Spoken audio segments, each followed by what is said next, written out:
In the oceans, things are changing all the time.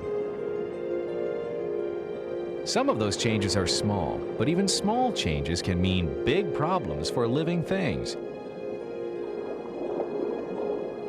In the history of our planet, changes in things like water temperature and saltiness have helped some species and hurt others. Some have even completely disappeared. These days, people are causing changes to the sea. Pollution, overfishing, and global warming are just a few human activities that can upset the delicate balance in the seas. They affect some creatures more than others, but since all species depend on each other for survival, everybody feels the effects.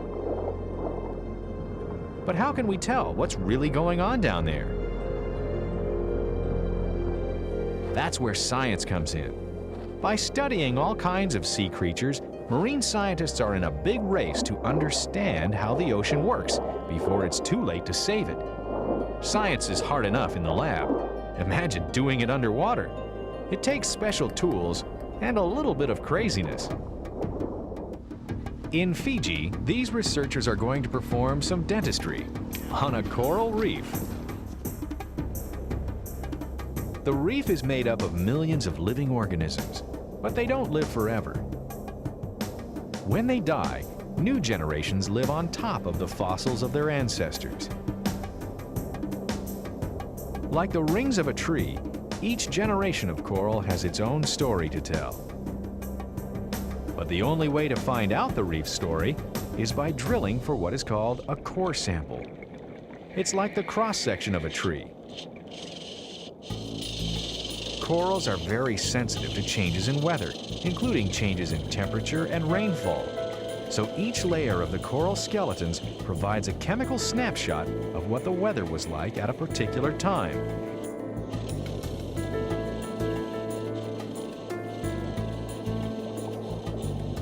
Obtaining a core sample isn't exactly easy for the scientists or the coral head. Removing a cavity is always a pain.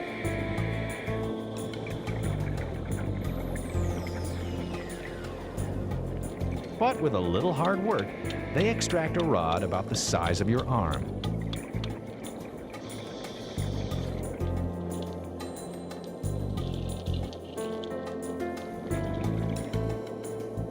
When analyzed, this rod may tell the scientists what the weather was like hundreds of years ago.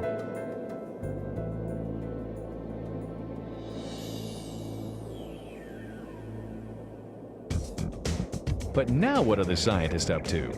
Well, actually, it's a dye job.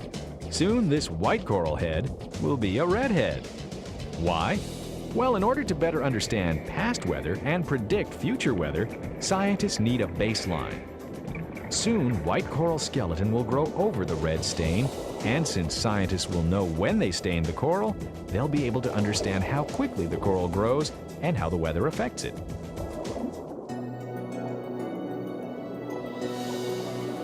Have you ever wondered how many fish there are in the sea?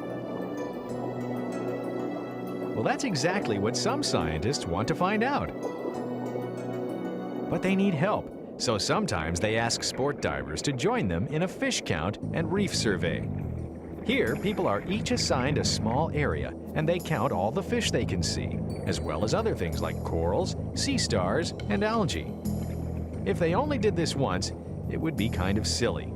But when these surveys are conducted on a regular basis, the information collected will provide valuable insight into the state of the undersea community and how it is changing.